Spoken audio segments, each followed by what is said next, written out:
اب سن لیں کہ کس کو دینی ہے کس کو نہیں دینی. آسان کر کے بتاؤں گا. ماں باپ اور ماں باپ کے ماں باپ کون ہوئے؟ دادا دادی اور نانا نانی.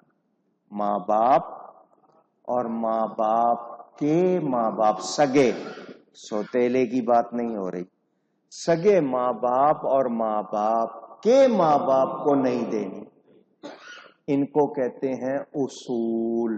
اصل کی جمع اصول، جڑیں. ماں باپ اور ماں باپ کے ماں باپ ان کو نہیں دینی. جتنے ہوں، 3 پشتیں 4 پشتیں زندہ ہیں، ان کو دے سکتے نہیں. یہ تو ہو گئی جڑیں. اب شاخیں، شاخوں کو عربی میں فروع کہتے ہیں. فرع، فیر عین فرع، اس کی جمع فروع. اصول جڑیں، فروع شاخیں. اولاد اور اولاد کی اولاد. ادھر کیا تھا؟ ماں باپ، ماں باپ کے ماں باپ. ادھر کیا ہے؟ اولاد، اولاد کی اولاد. ان کو نہیں دے سکتے، باقی جتنے مستحق ہیں سب کو دے سکتے. بس اتنا مسئلہ یاد کرنا ہے. ماں باپ اور ماں باپ کے ماں باپ کو نہیں دینی، اولاد اور اولاد کی اولاد کو نہیں دینی.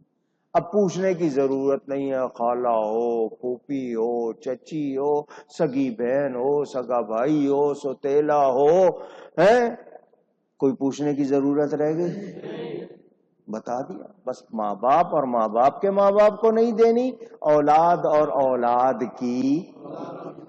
بہو کو دے سکتے ہیں، داماد کو دے سکتے ہیں، سوتیلے باپ کو دے سکتے ہیں، بیوی سوتیلی اولاد کو دے سکتی ہے، شوہر سوتیلی اولاد کو دے سکتا ہے، سوتیلی ماں کو دے سکتے ہیں.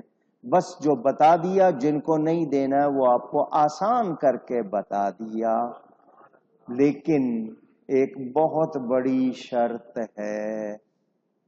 بہت بڑی. سننا چاہتے ہیں؟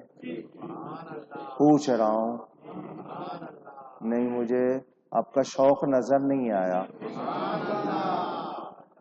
بد عقیدہ کو نہیں دے سکتے. جس کا عقیدہ درست نہیں ہے اس کو زکوٰۃ. بھلے کوئی سگا بھائی، سگی بہن، کوئی جس کے عقیدے خراب ہیں ان کو زکوٰۃ. اونچی یاد کر لینا، یہ میرا مسئلہ نہیں ہے، یہ شریعت کا مسئلہ ہے.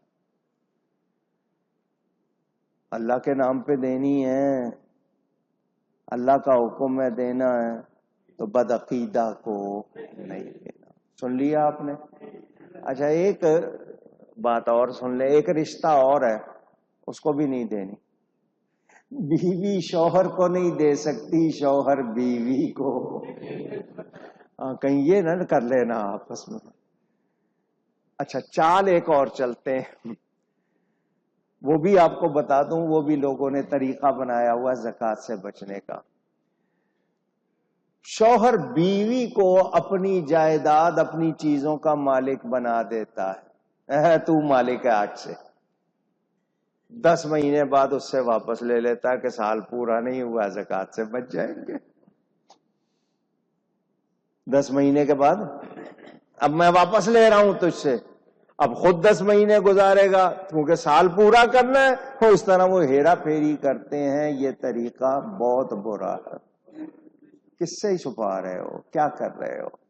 تو یاد رہے، زکوٰۃ فرض ہے. انکار کرنے والا کافر، نہ دینے والا فاسق نافرمان، اور دیر کرنے والا گناہ کار. ہاشمی سید کو بھی نہیں دے سکتے. کس کو؟ سید سے مراد نبی پاک کی اصلی اولاد، اصلی نسلی، اصلی نسلی، فصلی نہیں. جی وہ کھوکھرا پار سے آتے ہوئے نا ہمارا شجرا وہاں رہ گیا، یہاں آ کے سید بن گئے. تو جو اصلی نسلی ہے بس وہی ہے.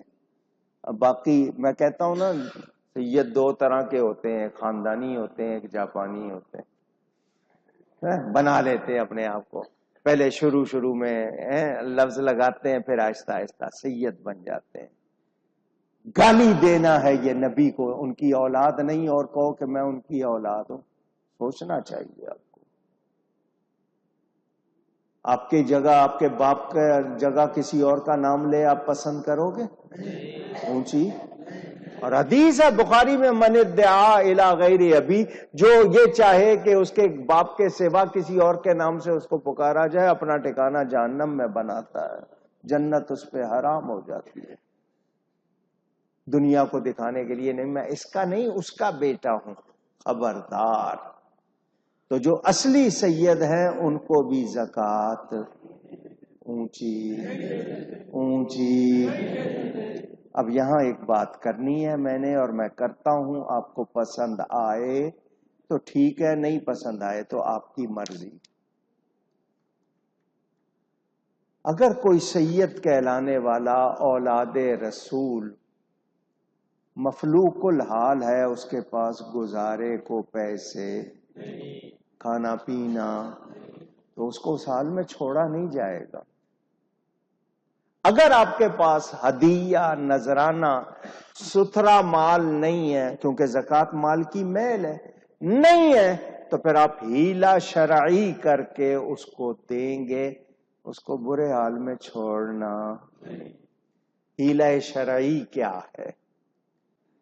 شرعی فقیر کوئی واقعی اللہ والا ہو، مانگتا نہیں ہے مگر ضرورت مند ہے، زکوٰۃ کے لائق ہے.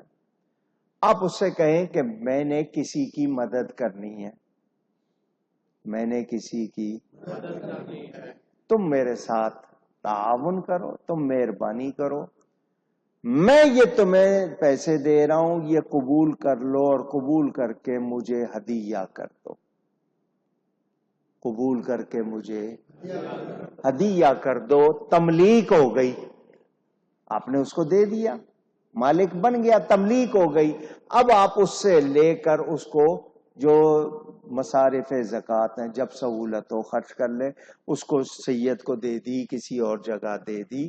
اگر ضرورت پڑے بہت زیادہ، مسجد میں دینی پڑ گئی، مدرسے میں دینی پڑ گئی، کہیں دینی پڑتی ہے، تو آپ اس طرح دے سکتے ہیں.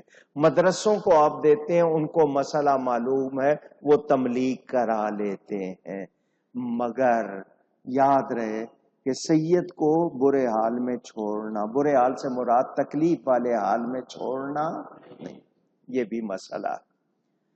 خوش دلی سے دینی ہے، دل تنگ ہو کر شکر کرنا. یا اللہ یہ تیرے دیے ہوئے میں سے دے رہا ہوں، تو نے مہربانی نہ کی ہوتی تو میں تو مانگنے والا ہوتا. تیرا کرم ہے کہ تو نے مجھے دینے والا بنایا. ماہ رمضان میں زیادہ ثواب کی نیت سے ادا کرنا کہ جی 1 درہم کے بدلے 1000 کا ثواب، تو اگر کوئی کرتا ہے تو غلط نہیں ہے. سن لیا آپ نے؟ پوچھ رہا ہوں آپ سے، سن لیا؟ اب میں نے آپ سے جو دوسری باتیں کرنی ہے وہ یہ کہ ہم لوگ کس حال میں ہیں.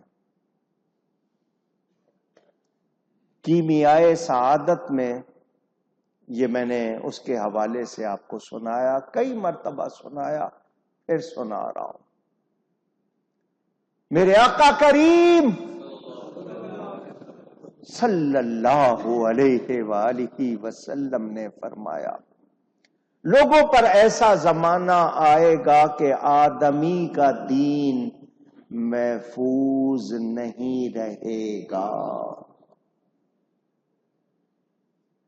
جگہ جگہ بھاگے گا، خود کو یوں چھپاتا پھرے گا جیسے لومڑی خود کو چھپاتی ہے.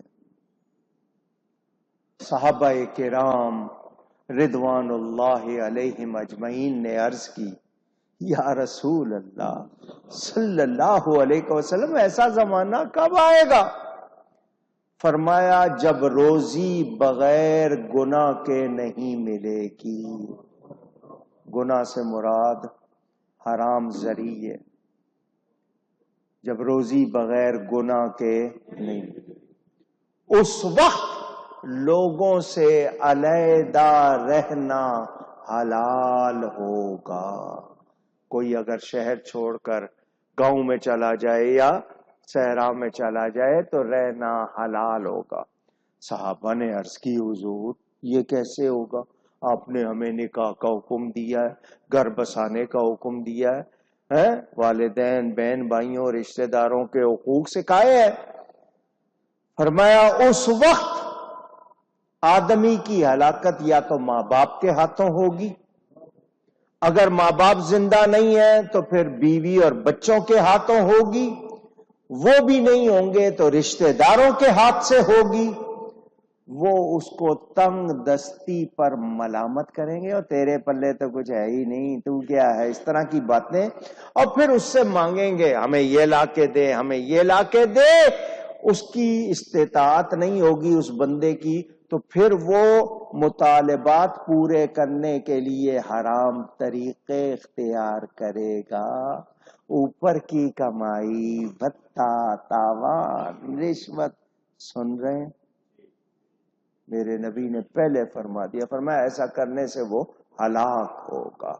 آج بتاؤ ہمارا حال یہی ہے یا نہیں؟ اونچی. اچھا میں آپ سے ایک بات کرنا چاہتا ہوں. مجھے یہ بتاؤ، بہت ہوش میں رہ کے بتانا، صرف چنے کھانے سے بھی پیٹ بھر جاتا ہے یا نہیں؟ پوچھ رہا ہوں. نہ ہو کوئی کھانا آپ کو چنے مل گئے آپ نے پیٹ بھر لیا، اب آپ کے سامنے کوئی قورمہ لا کے رکھے گا آپ کھاؤ گے؟ کیونکہ میرا پیٹ بھر گیا، آپ گنجائش نہیں. تو ہم نے اپنے آپ کو تعیشات میں لگا کر اللہ کی راہ میں خرچ کرنے سے روکا ہوا ہے. برتن چاہیے لے آؤں گا، فرنیچر چاہیے لے آؤں گا، یہ قالین چاہیے لے آؤں گا، گاڑی چاہیے لے آؤں گا. اللہ کی راہ میں دیتے ہوئے کیوں تکلیف ہوتی ہے؟ کبھی سوچا؟